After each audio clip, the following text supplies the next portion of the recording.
अब आप लोग क्या कर रहे हो? शिव महापुराण की कथा को सुन रहे हो। किसका चरित्र सुन रहे हो? देवादिदेव महादेव का, भगवान शंकर का।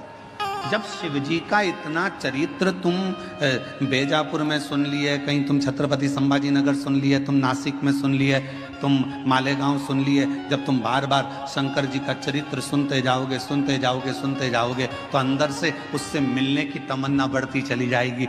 एक बार जरा शंकर जी से मिलूं तो सही, कि उनकी कथा इतनी सुंदर है तो वो कितना सुंदर होगा।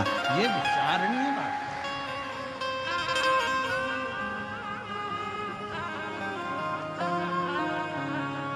हमारे दीनानाथ जी एक लाइन गाते हैं, तेरी प्रतिमा इतनी सुंदर तू कितना सुंदर।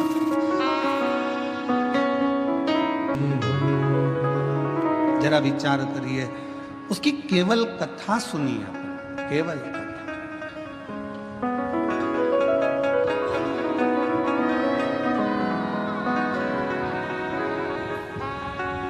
रुक्मणी जी ने केवल भगवान कृष्ण के विषय में सुना था और फिर रुक्मणी जी का विवाह शिशुपाल के साथ जब पक्का किया तो रुक्मणी जी ने पत्र लिख दिया। पत्र लेकर ब्राह्मण देवता को भेज दिया। द्वारकाधीश के पास पत्र पहुंच गया। द्वारकानाथ ने कह दिया कि रुक्मणी जी से कह दो कि श्रृंगार करके जगदम्बा के मंदिर पहुंच जाए, मैं तुझे लेने के लिए पहुंच जाऊंगा। रुक्मणी जी ने केवल सुन रखा था, भगवान को देखा नहीं था।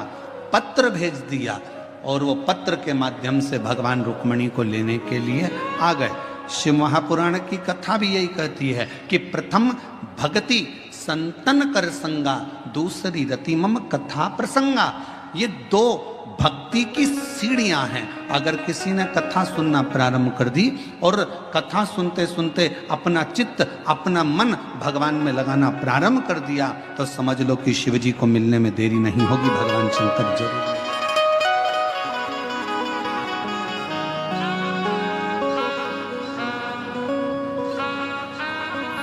और शंभु शरण पड़ी मांगो घड़ी रे घड़ी, दुख आटो दया करी दर्शन आपो।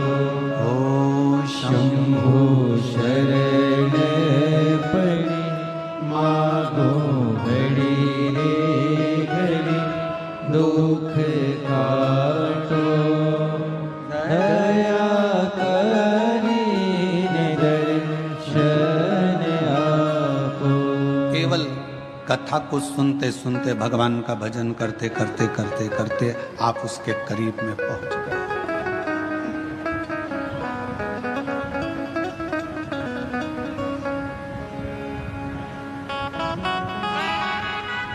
सीढ़ी का काम है, छत तक पहुंचाना।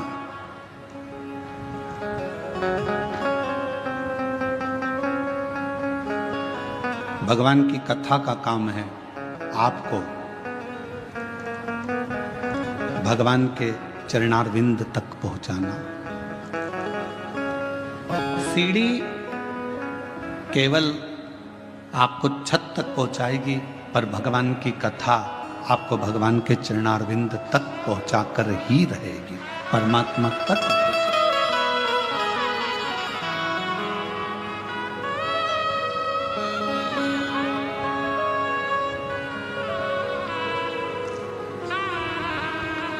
जब हम संत ज्ञानेश्वर मावली जी के यहाँ कथा करने के लिए बीड़ में आए तो आप में से कई लोग आए होंगे बीड़ में कथा में भी। तो संत ज्ञानेश्वर मावली जी के यहाँ कथा में जब बीड़ में पहुंचे तो वहाँ पर एक बच्चे ने एक प्रश्न किया और वो वहीं बीड़ का रहने वाला था। सोनी जी के कोई परिचित थे बीड़ वाले, उनके परिचित में था। उसने कहा, गुरुजी आपके कितने दोस्त हैं?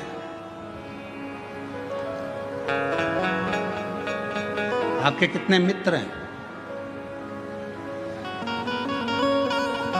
हमने पूछा पहले तुम बताओ कि तुम्हारे कितने मित्र हैं। तो कहा गुरुजी हमारे तो बचपन के 4-6 हैं और इसके बाद हमारे कॉलेज के भी 2-4 हैं। अब कल हमारे वो विशाल जी के बेटे अर्नव जी भी वो भी अपनी मित्रों की मंडली को लाए थे, तो हमने उनसे भी वो कह रहे थे कि हमारे मित्र आपसे मिलना चाहते हैं गुरुजी। तो हमने पूछा तुम्हारे कितने मित्र हैं, तो कहा है कभी 8 रहते हैं कभी 6 रहते हैं। हमने कहा घटते बढ़ते कैसे रहते, तो कि 2-1 बाहर चले जाते हैं तो 6 हो जाते हैं और वापिस आ जाते हैं तो 8 हो जाते हैं।